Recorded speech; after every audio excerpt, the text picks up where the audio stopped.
हाल ही में अमेरिका की इकॉनमी के लिए और दुनिया की इकॉनमी के लिए एक बहुत अच्छी खबर ये आई है कि अमेरिका के फेडरल रिजर्व बैंक ने यानी कि अमेरिका के केंद्रीय बैंक ने अपनी ब्याज दरों में कटौती को मंजूरी दे दी है। तो मंजूरी दी गई है, इसके क्या निहितार्थ हो सकते हैं, इसके क्या वजह हो सकती हैं, इसके पीछे भारत पर क्या असर पड़ेगा, उन तमाम बिंदुओं पर आज के इस वीडियो में हम बात करने वाले हैं। मेरा नाम है अक्षय, आपका स्वागत है दृष्टि IAS चैनल की इस नए वीडियो में। चलिए वीडियो की शुरुआत करते हैं और सबसे पहले यहां पर ये देख लिया जाए कि जो पूरा टॉपिक है ये आपके लिए कितना इंपॉर्टेंट हो सकता है।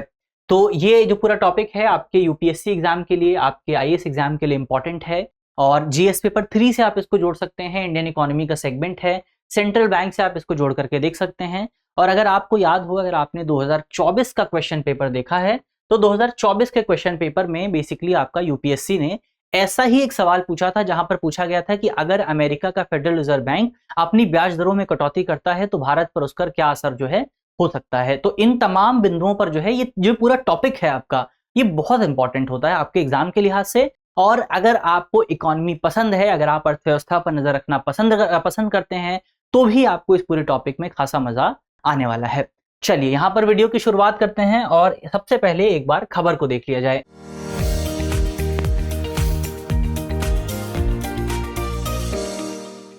तो खबर की यहां पर आप हेडलाइन देख सकते हैं। खबर क्या है? Fades rate cut means for you, यानी कि बेसिकली यहां पर अमेरिका के फेडरल रिजर्व बैंक ने रेट कट किया है। इस रेट कट के क्या परिणाम रह सकते हैं। खबर देखें आप तो अमेरिका के फेडरल रिजर्व बैंक ने अपनी ब्याज दर में आधे अंक की कटौती की है। 0.5 पॉइंट्स की यहां पर कटौती आपको देखने को मिली है। और इस तरह से अमेरिका के फेडरल रिजर्व बैंक की जो टारगेट लिमिट है वो 4.75% से 5% के बीच में आ गई है। लेकिन पहले कितनी थी? पहले ये आपका 5.25% से 5.5% के बीच में हुआ करती थी, यानी कि यहां पर आपको 0.5% की कटौती ओवरऑल आपको देखने को मिली है। ये इंपॉर्टेंट क्यों है? तो ये कटौती इंपॉर्टेंट इस वजह से है क्योंकि 2020 के बाद से अगर आप देखेंगे तो पहली बार अमेरिका के फेडरल रिजर्व बैंक ने अपनी ब्याज दरों में कटौती की है। तो 2020 के बाद कटौती की है, यानी कि कुछ नए संकेत तो यहां पर जरूर आए हैं। तो वो नए संकेत क्या हैं, उन पर अगर आप बात करें तो यहां पर पहला सवाल जो आपके सामने आना चाहिए वो ये है कि आखिर ये रेट में कटौती की क्यों गई है, इसके कारण क्या हो सकते हैं। तो इसका जो एक सबसे बड़ा कारण है वो ये है कि अमेरिका बाजार, अमेरिका का जो मार्केट है, अमेरिका की जो इकोनॉमी है, वहां पर आपको इन्फ्लेशन रेट बहुत ज्यादा कम होता हुआ नजर आएगा। जैसे कि अगर आप हेडलाइंस में देखें तो यहां पर आप देख सकते हैं कि ये अगस्त की हेडलाइन है। अगस्त में आप देखें तो अगस्त में जो इन्फ्लेशन रेट था वो 2.5% के आसपास आ गया था। और यहां पर बताया गया कि अमेरिका का जो अगस्त का इन्फ्लेशन रेट है वो पिछले 3 सालों के सबसे न्यूनतम स्तर पर पहुंच गया था। अगस्त में 2.5% था। इससे एक महीने पहले अगर आप देखें तो अब जुलाई का जो महीना था वहां पर 2.9% था, यानी कि अगस्त में और ज्यादा गिर गया था। तो इन्फ्लेशन रेट वो अमेरिका में आपको लगातार कम होता हुआ नजर आ रहा है। और जैसे ही किसी इकोनॉमी में इन्फ्लेशन रेट कम होता है तो वहां पर सबसे बड़ा जो सवाल ये उठता है, सबसे बड़ी जो समस्या होती है वो इसी बात को लेकर के होती है कि अब हमें अपनी इकोनॉमी को बढ़ाना भी है, उसकी ग्रोथ को भी बढ़ाना है। जॉब ऐसा ना हो कि इन्फ्लेशन इतना ज्यादा गिर जाए कि जॉब मार्केट पूरी तरह से समाप्त हो जाए, पूरी तरह से क्रैकडाउन उसमें देखने को मिले। तो वही एक वजह है कि बेसिकली इन्फ्लेशन इतना नीचे आ गया है।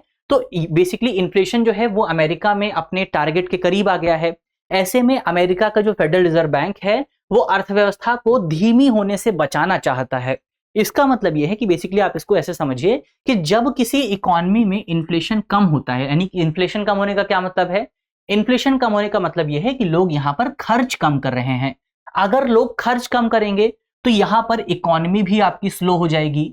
इकोनॉमी स्लो होगी तो आपका जो रोजगार है वो भी कम हो जाएगा। तो लोगों के पास कम रोजगार होगा, कम रोजगार होगा तो लोग और कम खर्च करेंगे, लोग कम खर्च करेंगे तो वापस से आपकी इकोनॉमी गिरेगी, वापस से आपका रोजगार कम होगा। तो ये पूरा साइकिल आपको यहां पर बनता हुआ नजर आ सकता है। पूरा एक एक साइकिल बन जाएगा अगर यहां पर जल्दी ही इंटरवीन नहीं किया जाता है। तो सबसे पहला रीजन यही है कि अमेरिका के जो फेडरल रिजर्व बैंक है वो अपनी इकोनॉमी को और ज्यादा गिरने से बचाना चाहता है।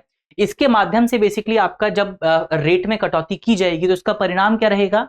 इसके परिणाम को अगर आप देखें तो जैसे ही सेंट्रल बैंक अपनी रेट में कटौती करता है तो इसके परिणाम स्वरूप आपका उधार लेना क्या है? सस्ता हो जाएगा, ब्याज दरें सस्ती हो जाएंगी, लोग ज्यादा उधार लेंगे, यानी कि आपकी इकोनॉमी में जो लिक्विडिटी है वो बढ़ जाएगी। इकोनॉमी में क्या है? तरलता बढ़ जाएगी। और जब आपकी इकोनॉमी में तरलता बढ़ती है तो कंजम्पशन भी बढ़ता है। और जब इकोनॉमी में कंजम्पशन बढ़ता है, उपभोग बढ़ता है, तो आपका प्रोडक्शन भी बढ़ता है, प्रोडक्शन बढ़ता है तो रोजगार बढ़ता है, लोगों के पास ज्यादा पैसे आते हैं, लोग ज्यादा खर्च करते हैं। तो ये पूरा साइकिल बनता है जब आपका एक मॉनेटरी पॉलिसी डिजाइन की जाती है।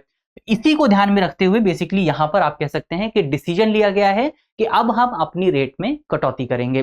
तो ये ओवरऑल रेट कटौती के दो कारण हो सकते हैं। पहला ये है कि इन्फ्लेशन बहुत नीचे आ गया है, इन्फ्लेशन जो है अपने टारगेट के आसपास आ गया है, तो अब इकोनॉमी को बढ़ाना ये एक बड़ी समस्या है, इकोनॉमी को बढ़ाना सबसे बड़ा चैलेंज होने वाला है, तो इसीलिए रेट में यहां पर कटौती आपको नजर आई है। तो एक तो ये हमने कारण यहां पर समझ लिया है। अब इसके अलावा ये जो रेट कट है, इस रेट कट के क्या इंपैक्ट हो सकते हैं। अब ये जो रेट कट के इंपैक्ट जो हम बात करेंगे, ये इंपैक्ट केवल आपको अमेरिका की इकोनॉमी के कॉन्टेक्स्ट में नहीं देखना है, इसको आप इंडियन इकोनॉमी के कॉन्टेक्स्ट में भी देख सकते हैं कि अगर भारत का जो केंद्रीय बैंक है वो रेट कट करता है तो भी इसके क्या परिणाम होंगे, तो भी इसके यही परिणाम होंगे जो कि आपको यहां पर देखने को मिल रहे। केवल आप इन दोनों को छोड़ करके, ये दोनों विशेष तौर पर अमेरिका के कॉन्टेक्स्ट में रहते हैं, ऊपर के जो दो हैं ये आपका भारत पे भी लागू होते हैं। तो अगर भारत का केंद्रीय बैंक या फिर किसी भी देश का केंद्रीय बैंक जो है रेट में कटौती करता है तो उसके जो सिटीजन्स हैं उसमें दो तरह से इंपैक्ट आ सकता है। सबसे पहले जो उधारकर्ता हैं, जिन्होंने जो बोरोवर्स हैं, जिन्होंने बैंकों से उधार लिया है, उन पर क्या असर आएगा, तो उन पर जो असर रहेगा वो फायदेमंद रहने वाला है।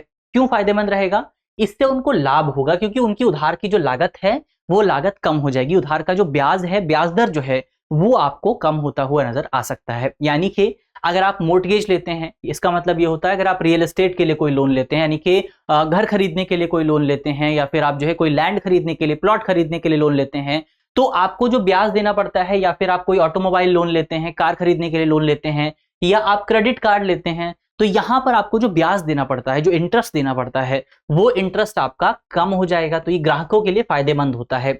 लेकिन एक इंपॉर्टेंट पॉइंट यहां पर और है कि अगर आपने निश्चित ब्याज दर वाला ऋण ले रखा है, दो तरह के ऋण होते हैं जब आप बैंक से लोन लेने जाते हैं। ऋण जो है बेसिकली आपका इंटरेस्ट जो है वो दो तरह का होता है, एक होता है फ्लोटिंग इंटरेस्ट रेट और एक होता है flexible interest rate. Floating interest rate जो होता है वो फिक्स होता है, मान लीजिए आपने 9% पे लिया तो आपको अपने पूरे कार्यकाल में 9% का ही लोन देना पड़ेगा, ब्याज देना पड़ेगा। फिर जो आपका फ्लोटिंग इंटरेस्ट रेट होता है वो चेंज होता रहता है। मान लीजिए आपने फ्लोटिंग इंटरेस्ट रेट करवाया और पहले जिस साल आपने ऋण लिया था उस साल जो है 9% था, हो सकता है अगले साल ये बढ़कर के 10% हो जाए, फिर उसके अगला साल बढ़कर के कम होकर के 8% हो जाए, फिर 7% हो जाए। तो ये आपका जो है चेंज होता रहता है। और चेंज क्यों होता है, क्योंकि फेडरल रिजर्व बैंक अपनी पॉलिसी में चेंज करता है। तो अगर फेडरल रिजर्व बैंक अपनी ब्याज दर में कटौती करेगा तो आप जो है फ्लेक्सिबल जो आपने लोन लिया हुआ है उस पर आपकी ब्याज दर में कटौती हो सकती है, तो ये आपके लिए फायदेमंद रहता है। लेकिन जिन्होंने फिक्स्ड लोन लिया है, फिक्स्ड इंटरेस्ट रेट पर लोन लिया है, उनको फायदा नहीं होता है। उनको फायदा केवल तब होता है जब इकोनॉमी में पहले से ही इंटरेस्ट रेट बहुत ज्यादा कम हो और वो फिक्स्ड इंटरेस्ट रेट ले लें, जिसके परिणाम स्वरूप आपका अगर भविष्य में रेट बढ़े भी तो उन पर कोई इंपैक्ट ना आए। तो ये हमने कुछ इंपैक्ट्स की बात की कि यहाँ पर इंपैक्ट क्या होने वाले हैं उधारकर्ताओं पर, बोरोवर्स पर। अब बैंकों में जो लोग पैसा जमा करते हैं उन पर क्या इंपैक्ट आएगा। अब आप सोच करके देखिए कि अगर आप जो है बैंकों में पैसा जमा, अगर आप बैंक से उधार ले रहे हैं तो आपको कम ब्याज दर मिल रही है, तो अगर आप बैंक में पैसा जमा करते हैं तो क्या होगा, तो भी आपको कम ब्याज दर मिलेगी। तो यानी कि यहां पर आप जो बचत खाते हैं आपके, यानी कि आपका जो सेविंग अकाउंट है, वहां पर आपको जो ब्याज दर मिलती है वो ब्याज दर आपका कम हो जाएगी। तो ये चीज आपको खासतौर पर याद रखनी है कि अगर किसी इकोनॉमी में जो आपका सेंट्रल बैंक है वो ब्याज दर कम करता है तो इसके दो इंपैक्ट होते हैं। जो बोरोवर हैं उनको फायदा होता है, जो बैंकों से उधार लेते हैं उनको फायदा होता है, और जो बैंकों में पैसा जमा करते हैं उनको नुकसान होता है क्योंकि उनकी ब्याज दर कम हो जाती है। तो ये दो इंपैक्ट आपको हर देश की इकोनॉमी में देखने को मिलेंगे। अब हम स्पेसिफिकली अमेरिका पर आते हैं। अगर अमेरिका का केंद्रीय बैंक अपनी ब्याज दरों में कटौती करता है तो और क्या फायदे होते हैं, इससे वैश्विक विकास पर भी आपको असर आता हुआ नजर आ जाएगा। क्योंकि ब्याज दरों में अगर कटौती होती है तो इसका मतलब ये होता है कि अब अमेरिका की इकोनॉमी में जो है विकास देखने को मिलेगा, आपको डेवलपमेंट होगा, ज्यादा कंजम्पशन होगा, ज्यादा उपभोग होगा, ज्यादा प्रोडक्शन होगा, नौकरियां ज्यादा होंगी। तो जब अमेरिका की इकोनॉमी बढ़ेगी तो उसका ट्रिकल डाउन इफेक्ट आपको दुनिया की इकोनॉमी पर देखने को मिलेगा, ग्लोबल इकोनॉमी पर मिलेगा, और भारत पर भी इसका असर आपको देखने को मिल जाएगा। इससे वैश्विक इकोनॉमी पर भी सकारात्मक प्रभाव आपको देखने को मिलेगा। और ये सिचुएशन खासतौर पर तब है कि जब दुनिया की सबसे बड़ी इकोनॉमीज में से एक यानी कि चाइना की इकोनॉमी वर्तमान समय में मंदी का सामना कर रही है। तो कई एक्सपर्ट्स ये मान रहे थे कि अगर चाइना की इकोनॉमी इसी तरह से मंदी का सामना करती रहती है, रिसेशन आता है, तो इससे ग्लोबल इकोनॉमी पर भी प्रभाव पड़ेगा। लेकिन अब क्योंकि अमेरिका के बैंक की ओर से, अमेरिका के फेडरल रिजर्व बैंक की ओर से अपनी ब्याज दरों में कटौती कर दी गई है, तो बेसिकली अब दुनिया की इकोनॉमी पर इतना ज्यादा असर आपको देखने को नहीं मिलेगा। इसके अलावा जो उभरते हुए बाजार है वहां पर आपको असर देखने को मिलेगा।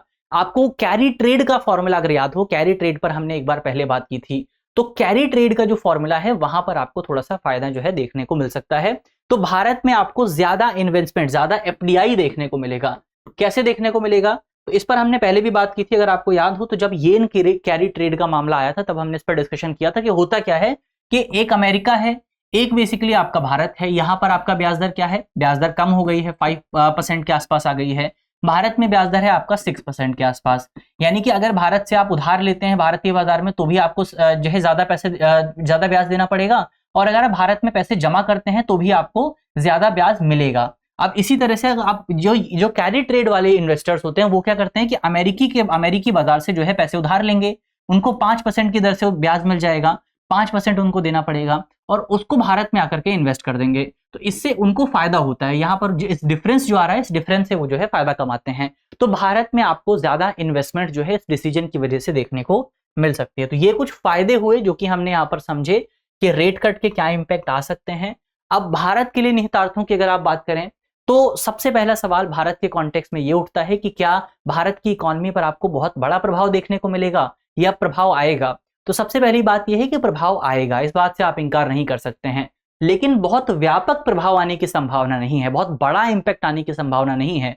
क्यों नहीं है, तो एक्सपर्ट्स की अगर आप बात मानेंगे तो उन्होंने कहा है कि अमेरिका का जो बाजार है, अमेरिका की बाजार में जो बाजार रेट है, जो इंटरेस्ट रेट है, वो पहले से ही इतना ऊपर मौजूद है कि अगर उसमें कटौती भी की जाती है तो वो बहुत बड़ी कटौती नहीं मानी जाएगी। और हुई कितनी है, 0.5% की कटौती हुई, 0.5 पॉइंट की कटौती हुई है।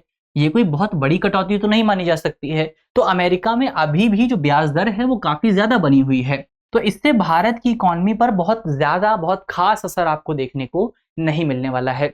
इसके अलावा क्या इससे आरबीआई की नीति में कोई परिवर्तन हो सकता है, तो जब बेसिकली भारत में बहुत सारे डेटा आ रहे थे, भारत में अगर आप देखेंगे पिछले कुछ समय में इन्फ्लेशन का डेटा आ रहा था और लगातार ये बताया जा रहा है कि भारत की इकोनॉमी में जो इन्फ्लेशन रेट है वो 4% के आसपास बना हुआ है, जबकि आरबीआई का जो थ्रेशोल्ड रहता है वो 2 से 6% के बीच का रहता है। यानी कि आरबीआई ने अपने रेट में बेसिकली जो है कंसिस्टेंसी बना करके रखी हुई है इन्फ्लेशन रेट में।